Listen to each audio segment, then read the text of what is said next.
hace 25 años se viene utilizando la misma narrativa de que el chavismo siempre pierde.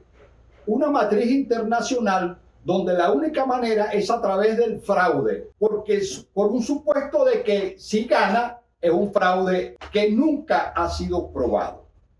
Y ahí hay casos bastante importantes, incluso desde que Chávez ganó la primera vez.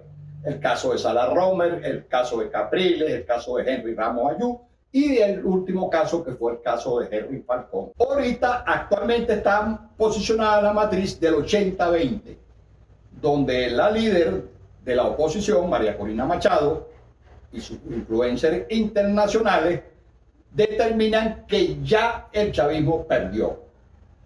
Es un control mediático que sataniza la candidatura de Maduro y que la única manera que tiene de ganar es a través del fraude. Hay observadores que van a presenciar las elecciones y podrán dar sus escritos documentados del sistema electoral venezolano y verificar la posibilidad o no del fraude electoral, porque el fraude electoral se da es en las urnas. Y ya tenemos acá el Centro Carter de amplio prestigio internacional, que forma parte de los Estados Unidos, las Naciones Unidas, Brasil, entre otros. Entonces, esa matriz, indudablemente, si se verifica un fraude, ellos están aquí para dar sus opiniones al respecto.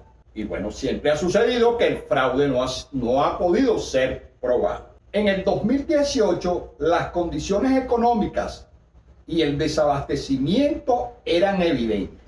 Incluso había una hiperinflación de más del 130.000%, y un desabastecimiento de grandes proporciones que no lo tenemos hoy en día. Y un Producto Interno Bruto que tenía una caída brutal. Y sin embargo, el chavismo obtuvo más de 6 millones de votos. Había gran descontento y nivel de rechazo alto.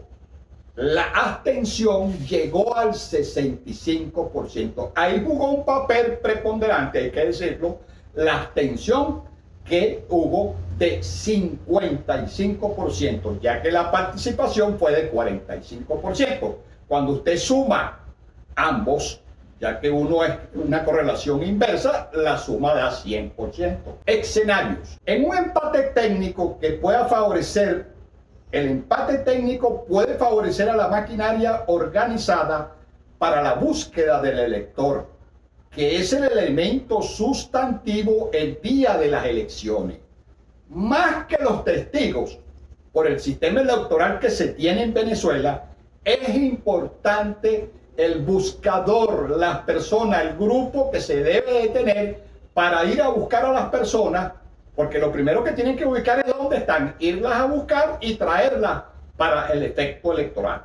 Porque ha pasado que se ha perdido mucho, hay una gran apatía, créase o no, sobre estas elecciones. Hay mucha gente que indudablemente hasta preguntan que cuándo van a ser las elecciones. Por supuesto que hay gente en la calle dando a entender, y posiblemente eso va a ser así, que va a haber una participación enorme. Entonces, expliquemos un poquito eso. Entonces, la logística es importante. El chavismo tiene la VC y tiene una organización que tiene muchísimos años, probada desde el referéndum consultivo, el famoso método del 1/10/7, que ya tienen ellos incluso sus números calculados y le introducen una variable que es la variable de los votos blandos o los votos que se pueden reversar.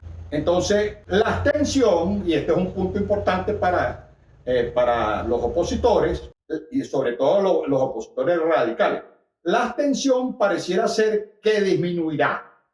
Se habla de hasta un 75% de participación de los electores que están en Venezuela, lo que arrojaría como máximo 55% de participación de acuerdo al registro electoral permanente. Es decir, que 55 viene siendo la vara alta, en este caso, de la participación. De 55 puede rodar incluso hasta 48 y 46. Es decir, hay una incertidumbre y una incógnita, pero es indudable que cualquiera que sea la abstención, los esquemas, tanto para la oposición como para el chavismo, tienen su número, digamos, bien estructurado. El programa de gobierno de las propuestas de los opositores brilla por su ausencia, aunque hay algunos opositores que sí han dado, digamos, algunos programas, pero no se ve un reparto de programas como había con anterioridad, donde la gente tenía esos paquetes donde veían cuáles eran lo que estaba ofreciendo cada candidato.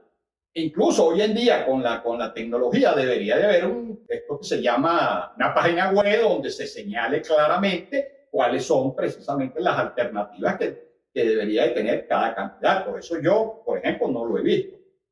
Donde se detalle claramente el cómo y el por qué se debe hacer o qué es lo que van a hacer después que se ganen las elecciones, cualquiera que haya sido. El programa de gobierno de propuesta de los opositores, por supuesto, poco promocionada. La del candidato de la MUN se refiere a privatizar todo, incluyendo educación, salud, seguridad social, pensiones tipo chileno. Imagínense ustedes eso, que causó en el año 2020 una explosión social que hubo en Chile, precisamente teniendo como factores uno de estos casos de las pensiones.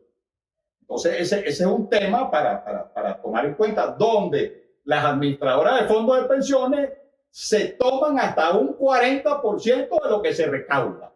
Entonces, imagínense ustedes, porque en Chile hay una gran desigualdad social, a pesar de que la economía del país, vamos a ser justos, es una economía, la economía del país es una economía fuerte, al igual que la del Perú, es una economía fuerte. Pero el problema de la desigualdad en esos países es tremendo. Igual que también aquí en Venezuela, podemos decir que también tenemos ese problema. La población venezolana quiere un cambio en paz. Los venezolanos debemos buscar la concordia y el candidato que gane, cualquiera que fuere, debe buscar el bienestar de todos los venezolanos y evitar la ira destructiva de la venganza por cualquiera de los adversarios. Yo creo que ya es el momento de un ámbito de un poquito de tolerancia de la líder de la oposición, pero eso está en el ambiente. Y el presidente Maduro, bueno, también ha bajado un poco el nivel, aunque la matriz de opinión es que él está llamando a una serie de cosas si es de las elecciones. Esa es la matriz de opinión que hay a nivel mundial. Los otros candidatos en conjunto, la matriz de opinión es que no llegan al 10%, observando claramente que hay candidatos como Bertucci, que obtuvo hasta 1 millón de votos electorales, considerados duros por el grado de religiosidad. Entonces, esta es una de las cosas que hay que tomar en cuenta, no solamente Bertucci, sino que ahí está la candidatura de los votos de los adecos y los copellanos, aunque también están divididos. Pero están haciendo su trabajo. Un trabajo que quizás no se refleja en las redes sociales porque ellos no se han ido a las redes sociales, sino se han ido más al trabajo de a pie, cara a cara.